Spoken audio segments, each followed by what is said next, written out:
Creative babble.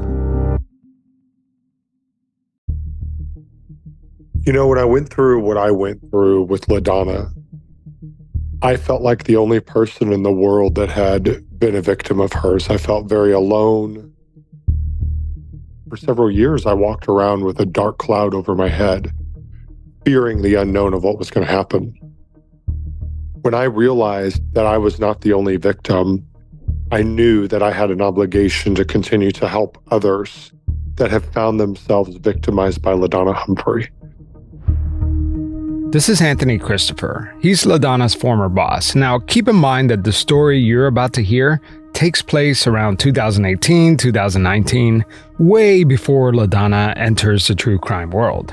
Back then, LaDonna Humphrey was just a mom trying to get by. Just like Alicia and Patti, who you heard from in the previous episodes, Anthony Christopher says that LaDonna and he had a falling out. Soon after, that's when the harassment began. We're going to dive deep into their history in just a second, but just know that Anthony Christopher says that LaDonna ruined his career as a business owner and a therapist. He even had to move out to a new city just to get a fresh start. I mean, it literally almost ruined my life. I mean, it caused me to change my whole industry of work because I can't take being a part of it anymore. She was ghostwriting articles about me, harassing me, attacking me, ruined my reputation in the new town I was living in, a very small town of 2,100 people. Anthony Christopher didn't stop fighting. In fact, he says that he spent the last 6 to 7 years working to expose LaDonna Humphrey and uncover new victims who may have been targeted by her. There's even a private Facebook group dedicated to LaDonna's victims. I've spoken to many of these people, and while they come from different places, they all share one thing. At some point in their lives, they've crossed paths with LaDonna Humphrey. Here's Patti Rush. And I had no idea that there were so many other victims out there. I had no idea. And I just kind of kept it to myself because I felt stupid that I fell for her crap. I just wanted it to go away. And so I reached out to Anthony. And that's when Anthony told me that there were, several other victims, a lot of them. More empowered because I didn't feel like I was the only one that was stupid enough to fall for our stuff. Understandably, these people were terrified to speak with me. They feared LaDonna's retaliation. After many hours of conversations, some of these people who call themselves victims finally agreed to talk, believing it's worth the risk if it means exposing LaDonna Humphrey. In today's episode, Anthony Christopher takes on LaDonna Humphrey in court and wins. It's an ugly fight that ultimately lands her in jail. I'm Javier Leyva, and this is Pretend. Stories about real people pretending to be someone else.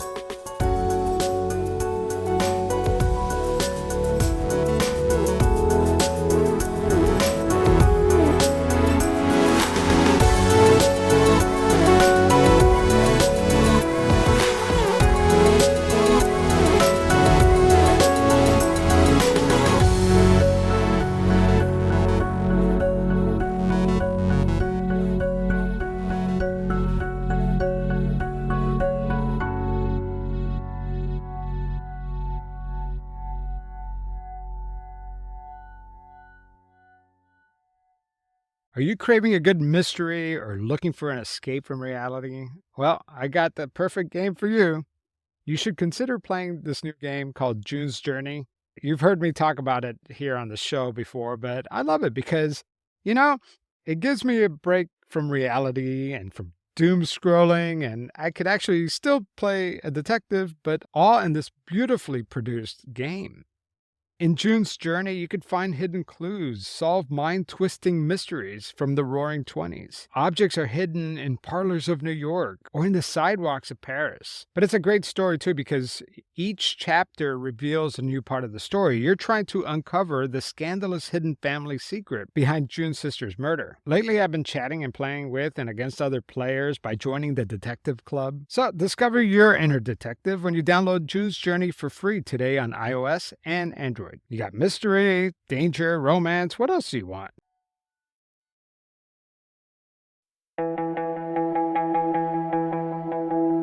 Anthony Christopher came with all the receipts. He has the voicemails, police interviews, phone records, you name it. Anthony handed me 1/4 terabyte of audio and court documents.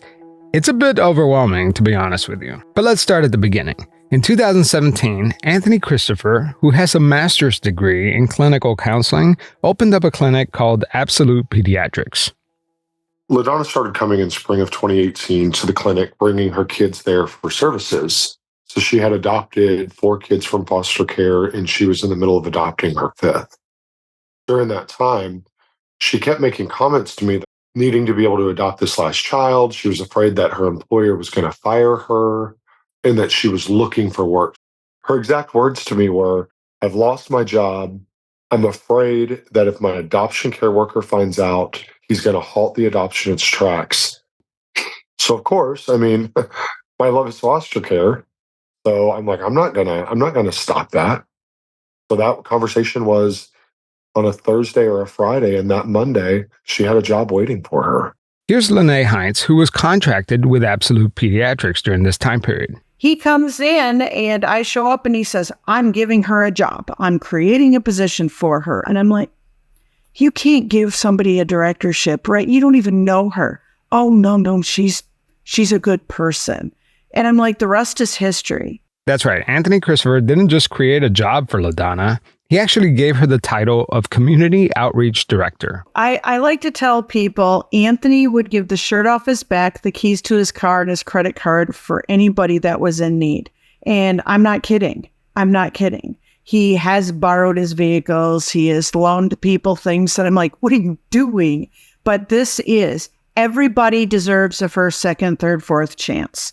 Everybody deserves grace. He will always tell you, everybody deserves grace and everybody makes mistakes. We have been in many business ventures together, and, we always say he's good cop, I'm bad cop, because, I'd be the cleaner. And I, as the voice of reason, I'm like, please don't do this. At least don't give her a director position.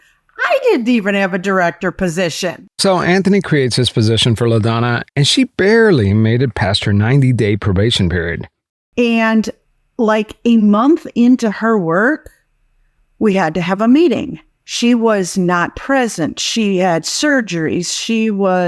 She had flat tires. She had sick kids. Everything seemed to happen to this woman. So we'd have a meeting and we'd have concerns that, hey, we're worried about, your work performance. Immediately, Javier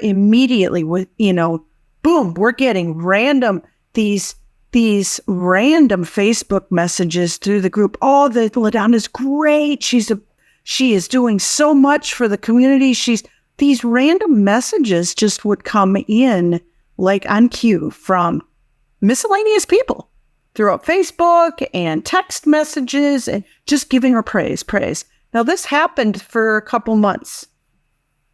Now, things went really kind of off kilter. We had a employee that worked at the clinic that had an initial as part of his first, his name had an initial and then his middle name and last name. He was a psychologist for us, a psych examiner. And there was this kind of conversation, I guess, between the staff one day about what C stood for. We had a lot of fun with this person, trying to guess this person's name because he wouldn't tell us. Well, LaDonna came to us one day and said, "I got this." And 20 minutes later, there's this massive background check on this individual. She said, "Hot off the presses," and handed me a printout. Somehow, LaDonna Humphrey ran a TLO background check on the employee in question. And told me, "Here it is. Here's his first name." And I'm like, why did you run this? Immediately after that, she provided me with a 28-page, a 28-page comprehensive report.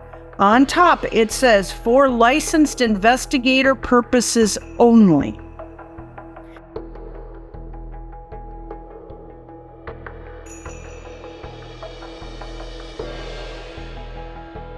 A A TLO background check, by the way, is a tool reserved only for licensed private investigators, law enforcement agencies, attorneys, not the community outreach director at a counseling clinic. Investigators who pull a TLO report have a legitimate reason for running the report. Whoever conducted this report could be in legal jeopardy and could possibly lose their license. The background check LaDonna Humphrey showed her coworkers contained the employee's social security numbers, past liens, every car he's ever owned, criminal records, weapons, you name it. It's actually like a 34 or 36 page background check. There were such detailed information in there.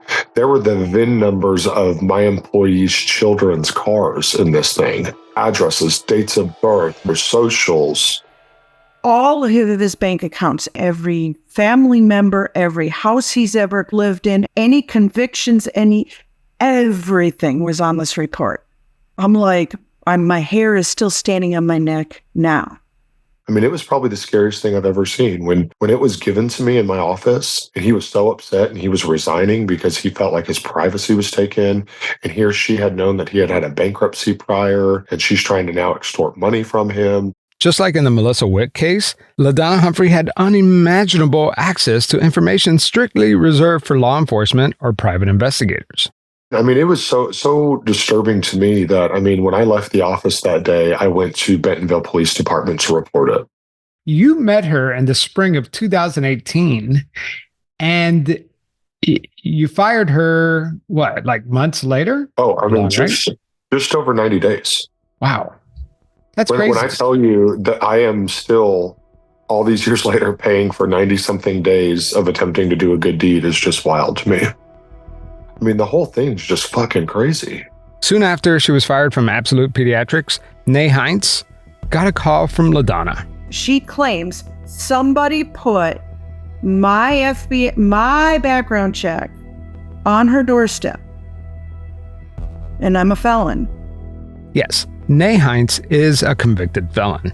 In 2007, she pled guilty to one count of business theft and was sentenced to 1 year in prison. So somebody put this FBI background check on her doorstep.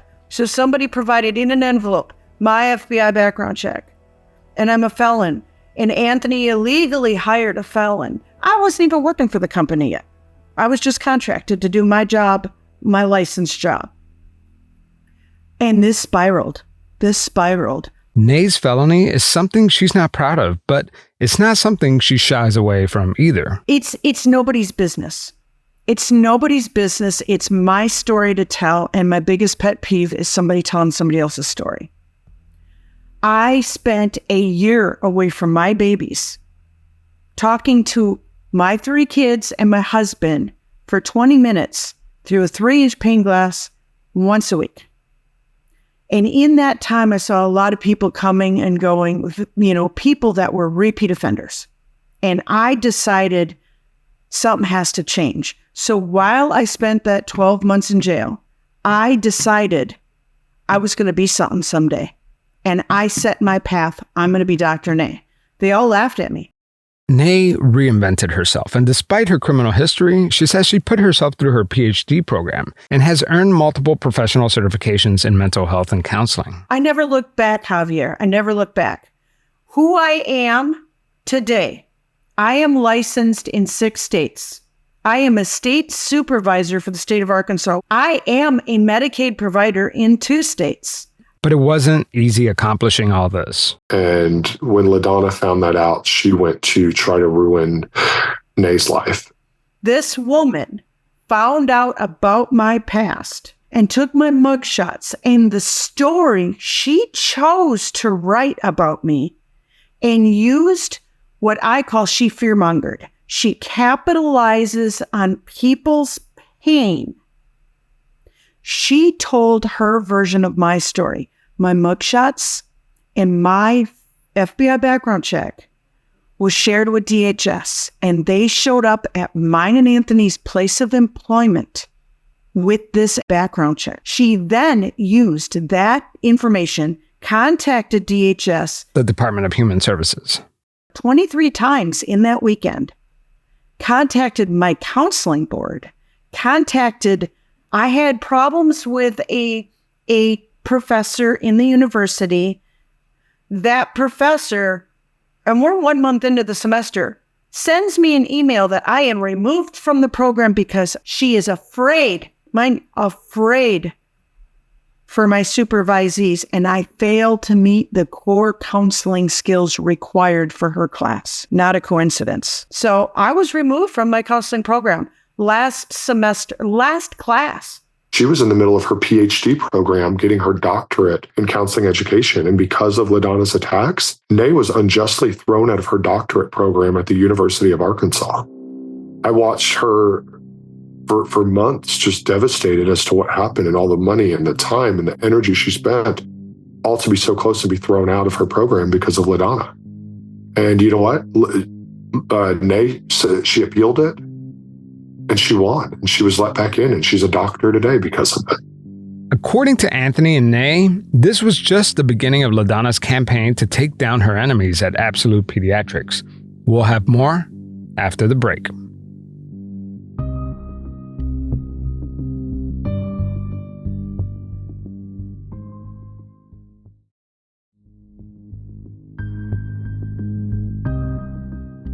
Prior to LaDonna working at Absolute Pediatrics, Anthony's clinic was being audited for improper billing and service delivery of Medicaid payments. In other words, Absolute Pediatrics received medical payments for treatments they may or may not have produced. Investigators eventually concluded that $41,000 needed to be refunded to the Arkansas Medicaid program. Ultimately, the Office of Medicaid Inspector General told me, they said, look, we don't believe that you've done anything wrong. We believe that this is a problem. You self-reported. We are not going to refer this over to the Attorney General's office for fraud because we don't feel like you did anything wrong. And right at that time, as we're being audited, LaDonna's hired. Like Anthony said, LaDonna Humphrey barely made it past her 90-day probation period. She was fired for underperformance and for illegal activities, and according to her termination letter, she received multiple warnings. LaDonna signed a non-disparagement agreement and was issued her final paycheck. Anthony thought that would be the last time he would ever hear from LaDonna Humphrey. And boy, was he wrong. Little did I know that when I fired LaDonna Humphrey, my problems were just beginning. LaDonna Humphrey allegedly sent spoof emails attacking Anthony Christopher, his company, and employees. All of these individuals started to receive spoof anonymous messages that were attempting to tear down my life and my credibility. Moving from there, we sent a cease and desist. We asked her to stop. We knew that she was behind these things. None of these things ever happened to me prior to this. We exposed it. We sent a cease and desist over to her. She laughed, she mocked it, she thought it was a game, and we were left with no choice but to sue her. But if you ask LaDonna Humphrey, she was just a whistleblower, revealing what she believed to be Medicaid fraud, and Anthony Christopher fired her in retaliation. During that time, she attacked at all costs. She had me removed from a nonprofit that I had been with since their founding. LaDonna Humphrey allegedly used spoof numbers to call Ken Ferguson, the board's president, and outed Anthony's sexuality. She shared pictures of my ex and I together, one of which I was kissing him on the cheek. That photo was used to have me terminated from my career. And little did I know, my whole world was turning upside down and would go on for a period of almost 6 years. We're going to tease this all out throughout the series, but let's follow the timeline. LaDonna gets fired. Almost immediately, these mysterious messages start popping up.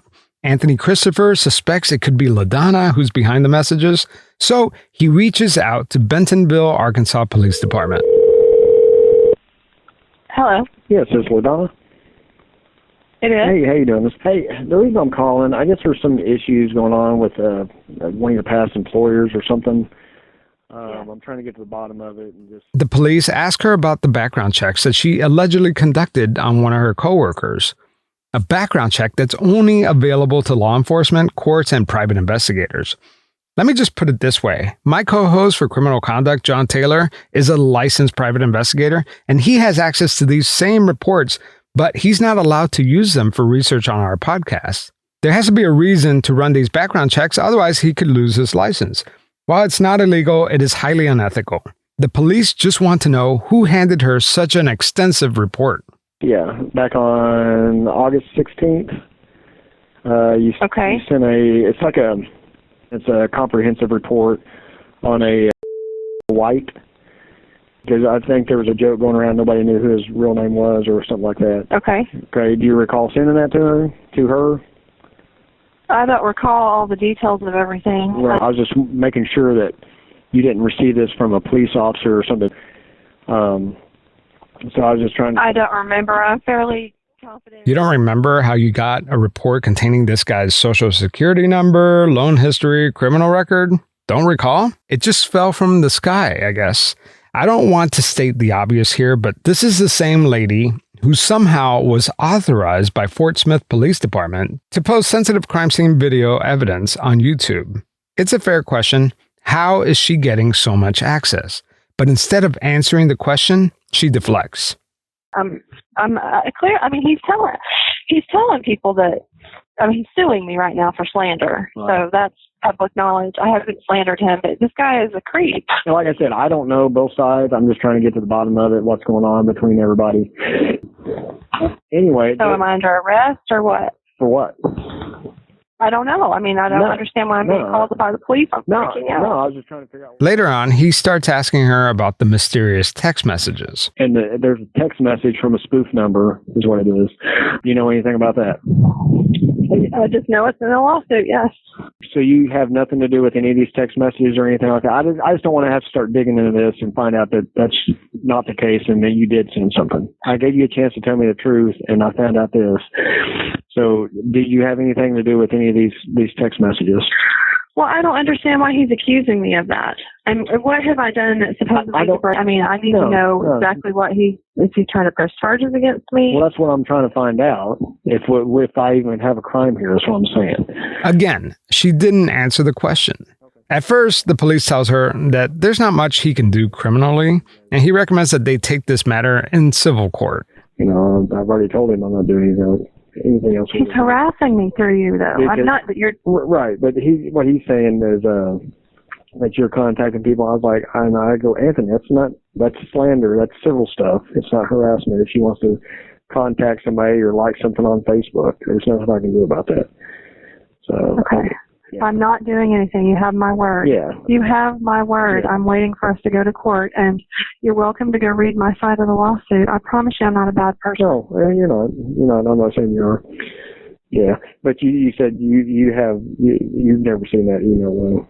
No. And didn't produce it or anything. No. Here's a recording of another call with LaDonna Humphrey and Bentonville Police Department. Hello. Hey, Miss LaDonna, Lieutenant Marvegio. It's who? Lieutenant Marvegio, Bentonville Police. Oh, hey. Thanks for calling me back. Yeah, no problem. Do you realize that Anthony took information that you gave him and is inappropriately using it, talking about the DHS hotline call, which was actually reported to DHS in Little Rock, and now he's made that public, and that's a confidential thing. What DHS are you talking about? LaDonna just admitted to police that she's the one who called the Department of Human Services. Remember, LaDonna reported to DHS that Nae was a felon and unfit to work with children. Did you hear the cop? Let's play that again. What DHS are you talking about? He had no idea what she was talking about. Well, I know that I probably have given you a bad impression of who I am. No, like I said, but I can promise you that he is not a good person, and he's using the system. But, my attorneys are going to respond. We just haven't yet. Right. And we will. I mean, it's coming, but I'm just really horrified that he's done this to so many people, and that I had tried to do the right thing, and that's what I get in return. So, in another call, the police keep asking LaDonna the same question. Did you send these anonymous texts? I'm trying to figure out if you sent the text messages, spoof numbers. I mean, what else are you saying you have in front of you, though? Is what I'm confused about. Then the officer asked LaDonna if she's ever messaged Ken Ferguson, the director of New Beginnings Youth Homes, a nonprofit Anthony Christopher was a part of. Ken Ferguson, do you know who that is? I'm sure you do. You received a call from somebody, and they were saying some things about Anthony and this and that, and from the number, it was that it's the same number that called Ken that you used on the other one. Was that you making that phone call to Ken just out of anger, I guess? No, I didn't make any phone calls out of nothing. Did Ken know that it was you that was calling? No, I don't think I would give him my name. Okay. So what information did you provide Ken in regards to the situation? LaDonna told police that she reported Anthony for improper business practices and for intimidating some of his employees. But she also included this little nugget. And I asked him if he realized that Anthony was living an alternative lifestyle because he's keeping it a secret, because in the beginning it's faith-based. And in the lawsuit, they name this in the lawsuit, and they say that I called Anthony a faggot, and I did not. You just said alternative lifestyle is what you said. I wouldn't have used the word faggot. I may have said homosexual. When she outed you to, I believe, the president, I don't have it in front of me. Was it the president of the organization? The founder, Ken Ferguson. There were many years where I really struggled accepting my sexuality as a gay man. And I really kept my work life and my personal life very separate. And so it was hard at times. It was very difficult. And, for many years, I had to live this secret of what my personal life was because the founder was a very staunch Assembly of God Pentecostal member. And I knew that if it got out, I could lose my career. LaDonna called Ken and said, you need to be aware. I know that you are Assembly of God.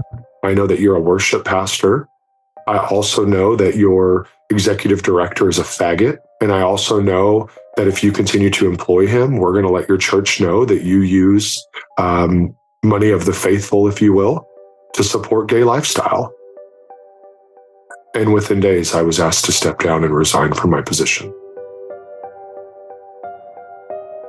I'm playing you all these tapes because LaDonna is about to admit that she was behind some of the harassing messages. So far, we have LaDonna admitting she called DHS not to report Anthony about Medicaid fraud. DHS has nothing to do with Medicaid fraud.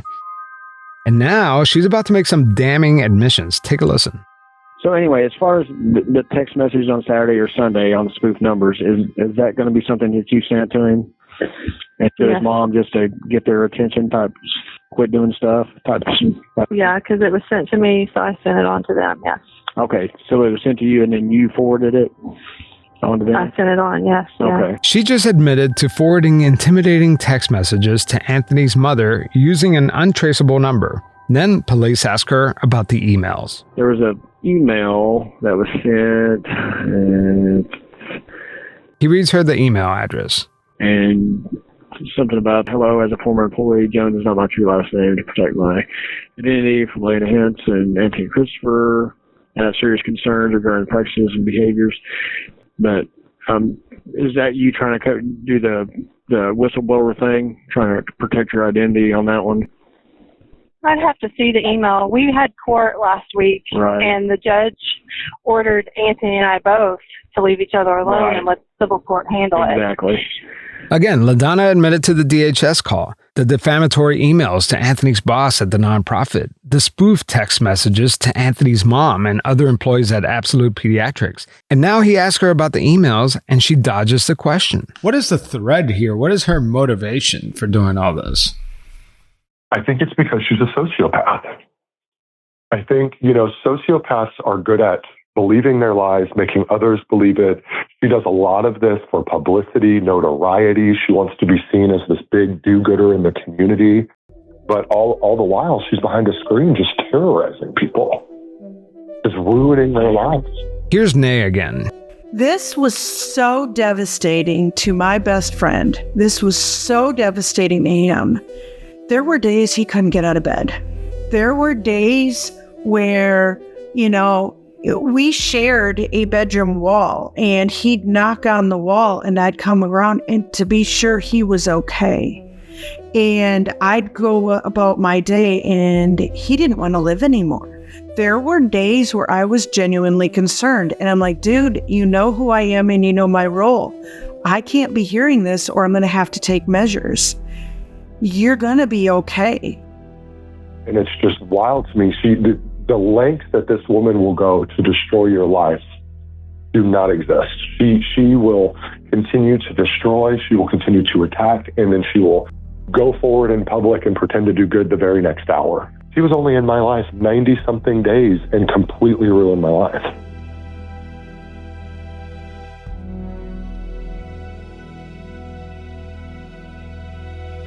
Nae tells me that after her experience with LaDonna Humphrey, she's more open about her previous criminal record. Javier, I was guilty. I knew what I was doing was wrong, but I don't regret the felony. I'm telling you right here, right now, and now because of LaDonna, I have changed the way I do things. On an intake, when I have a client coming in, I am open, I am honest, and I'm like, because I should be allowed to tell my story. I will give you the opportunity to decide if this is a good match for you. I am a felon. I have a felony conviction. And everything that I stand for, everything you see around you is built on that foundation. When society tells you felons have to be in this box and they're not going to amount to anything and they can't be, I'm like, no, I will not allow it. I grew. There are so many people actively being hurt by this woman that I don't want somebody else to go through what's happened to me. It was such a freaking nightmare. I'm going to play you some more tape from LaDonna's call with the Bentonville police. She's starting to worry what LaDonna considers a whistleblower campaign a prosecutor might see as grounds for harassment charges. What will happen is a prosecutor wants to do something. What does that mean? Well, if that's the case, if they see fit that a warrant can be issued for your arrest. Do you feel like a crime has been committed? It's close. Okay. Is there anything else that you need from me? I commend you for being truthful with me about the text messages and spoof numbers. And like I said, don't worry yourself about it. And we'll get this work passed, and it'll be in the past, and hopefully we won't have to deal with this issue again. So basically, though, Anthony's going to get away with everything he's done. Well, because then he turns it on everybody else. I'm not saying that. I mean, he reported this. Because I feel like everybody is siding with Anthony. I'm not siding with anybody. I don't side with people. I mean, I'm non-biased. And like I said, I collect up from both sides, and I present it to the prosecutors.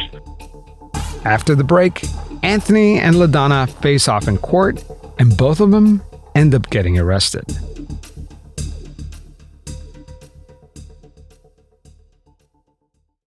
What do some of the most prominent, successful Indigenous artists, leaders, thinkers have in common? Well, they're not Indigenous. There are dozens of cases of Indigenous identity fraud that we know about, and then likely thousands that we don't. So why do these so-called pretendians do it? How do they pull it off, and what happens when they're exposed? I had to tell you about this podcast because the title of this podcast that I'm talking about is called Pretendians. I had to. I was obligated, right? We share a name. But actually, I've listened to some of this work, and it is incredible. And each episode is riveting. It's co-hosted by Robert Jago and Angel Ellis, and they reveal unbelievable stories of fraudsters and investigate the complex phenomenon of Indigenous identity fraud. Pretendians will make you rethink everything you thought you knew about identity politics. So go ahead and download Pretendians wherever you get your podcasts.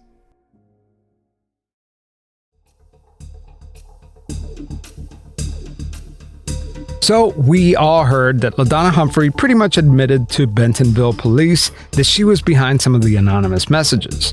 The lieutenant told her that she needs to stop all contact with Anthony Christopher and that he's going to refer her case to the prosecutor for potential harassment charges. Anthony had already filed a lawsuit against her, and after hearing her admission to the police, his attorneys kicked into high gear. Here's the funny thing about lawsuits. When you sue someone, there's this thing called discovery. And with discovery comes subpoena power. That means that both parties can request the other side to produce documents and business records. In this case, Anthony wanted access to LaDonna's phone records. We asked the judge for an emergency restraining order and a preservation order to ensure that she wouldn't destroy any evidence that was pertinent to my case, being that she's now admitted to using her cell phone to ruin my life. LaDonna Humphrey and her attorney declined the request for a speedy discovery. However, Her attempts to delay this failed, and the judge granted preservation orders and put a temporary restraining order in place. The judge tells her no more spoofing, no more messaging, do not delete anything, to stop. At the 11th hour on the evening that she is supposed to hand the phone over to a third-party expert, LaDonna calls 911.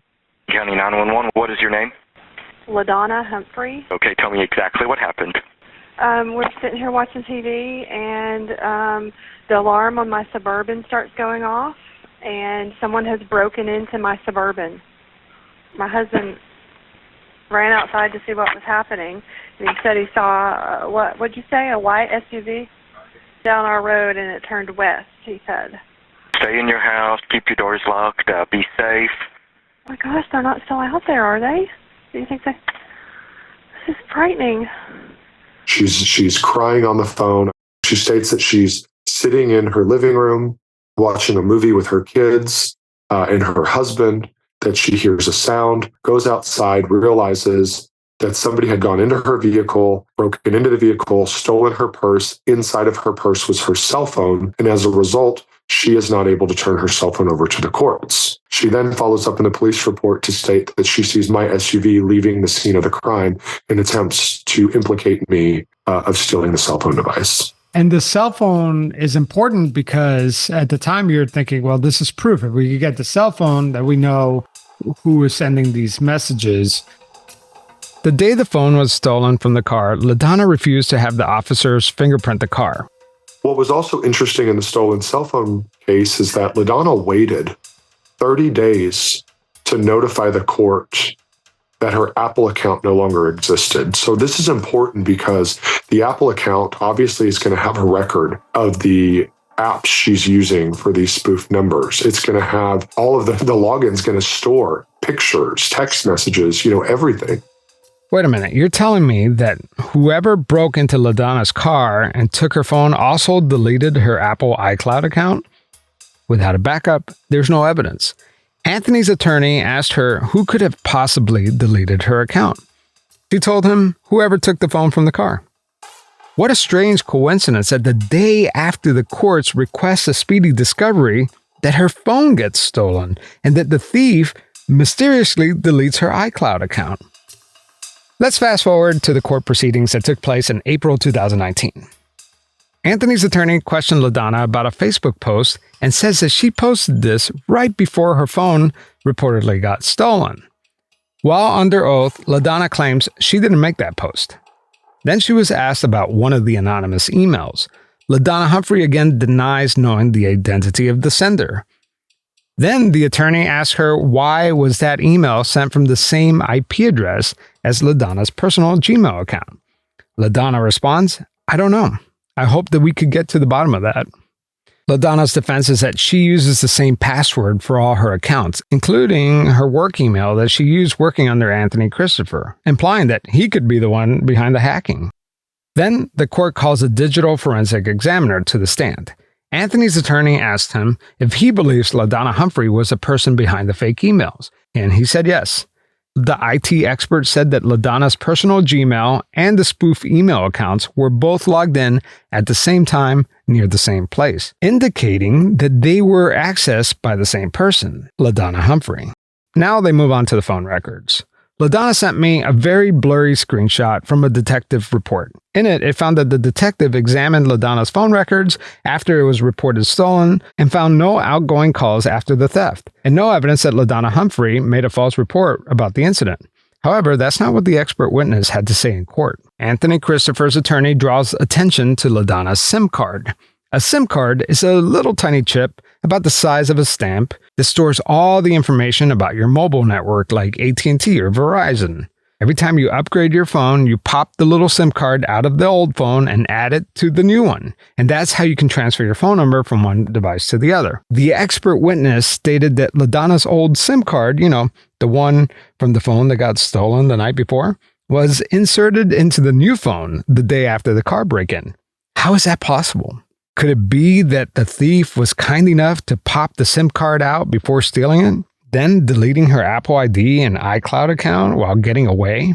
Or does it make more sense that LaDonna's phone was never stolen? The judge states in her judgment, the phone was never stolen. She aggressively spoliated evidence. She sent fake emails. She used spoof numbers. The judge calls it all out. So I do believe it was a big part of what helped to award me the case.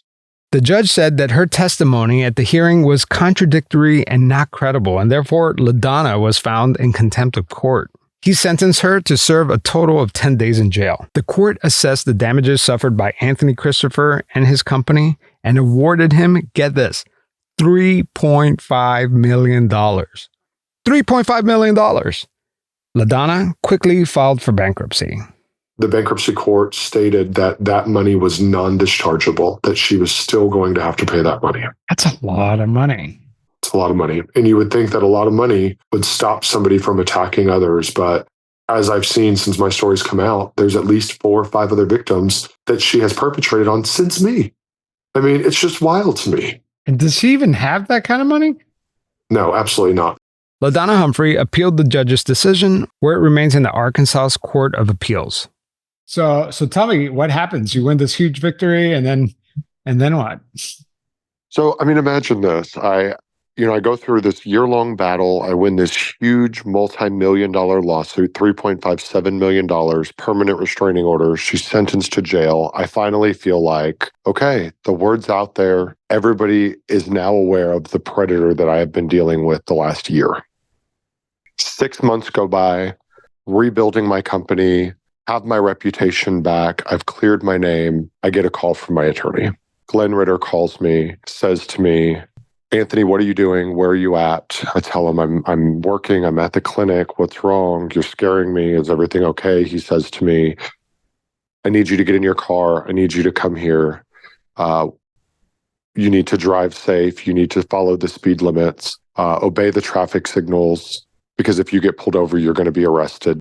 There's been a felony warrant issued for your arrest by the Arkansas Attorney General Office for Medicaid fraud. And I can't tell you, Javier, how in that moment my stomach just dropped. It felt like everything that I had accomplished, all of this money, all of this stress, all of the fighting the good ethical fight, letting the legal system work, failed me.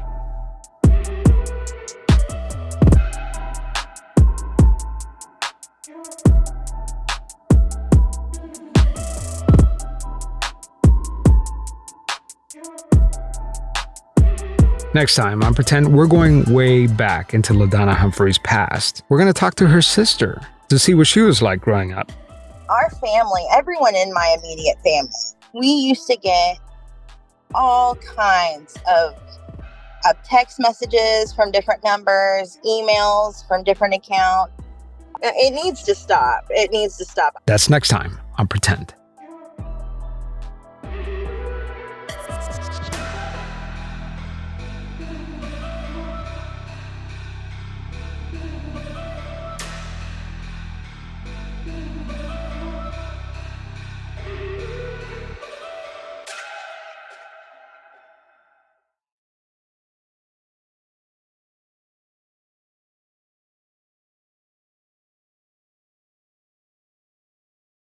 All right, so that is part 3 of Who's Afraid of LaDonna Humphrey. I need to take a moment to catch my breath because I'm working as fast as possible, but please understand that I am digging through an enormous volume of documents, interviews. I have a lot to sort through. There's a lot of material. You would think that 3 parts would be enough, but no, unfortunately, I don't even think we're halfway. So new episodes will drop. I will try to drop multiple episodes on Patreon and Pretend Plus at the same time so that you could have that little binge-worthy feeling. But please understand that this kind of reporting takes time. In the meantime, I encourage you to go check out LaDonna's podcast and her surrogates. They have podcasts too, where they have given their opinion on my show. There's also a lot of activity all of a sudden on Reddit talking negatively about the Stalker series. There's lots of stuff happening that will keep you busy. I'll also post bonus episodes with content that didn't quite fit into the show, so stay tuned for that. By the way, Anthony Christopher was arrested and later charged with 4 felonies, including fraudulent Medicaid billing. I mean, his professional career was destroyed at this point.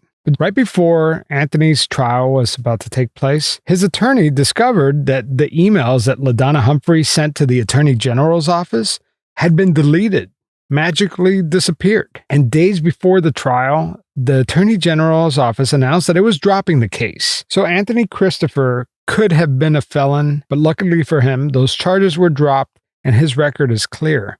But the reality is that his life, his career was never able to recover. You see, for you guys, you're just listening to this series. Maybe you're binging it all at once. Maybe you're listening to it 1 week at a time. But for Anthony, these were agonizing years where he thought he could go to prison. And one thing I may not have made clear in the episode is that it wasn't just 1 or 2 email messages or a couple spoof text messages. No, according to court documents and testimony, LaDonna Humphrey was calling everyone and anyone she could to try to discredit Anthony Christopher's career and his reputation. We're going to talk more about this in a future episode, but I just wanted to clear that up. And also, I want to post the screenshot of the Fetish Master account so you can see it for yourself. And we're going to be revisiting this topic pretty soon. I know LaDonna and her surrogates have made a really strong case for why she's not Fetish Master, but I know something they don't. And I'm kind of blown away by this whole series to begin with, because before this series ever dropped, it's almost like it opened up the floodgates. Nobody knew what the content of this show was going to be about, and people have started coming forward. There's new people making new allegations, so I have to sort through all that as well. In the meantime, just let me know what you think of the show. You know, all of a sudden, Pretend is getting all this negative attention on Reddit and other reviews sites. So if you love the show, just drop a review and let me know what you think. All right. So that's it for this week. Be patient. I promise I will get you a whole new batch of episodes as soon as I could make them. Take care. Creative Babble.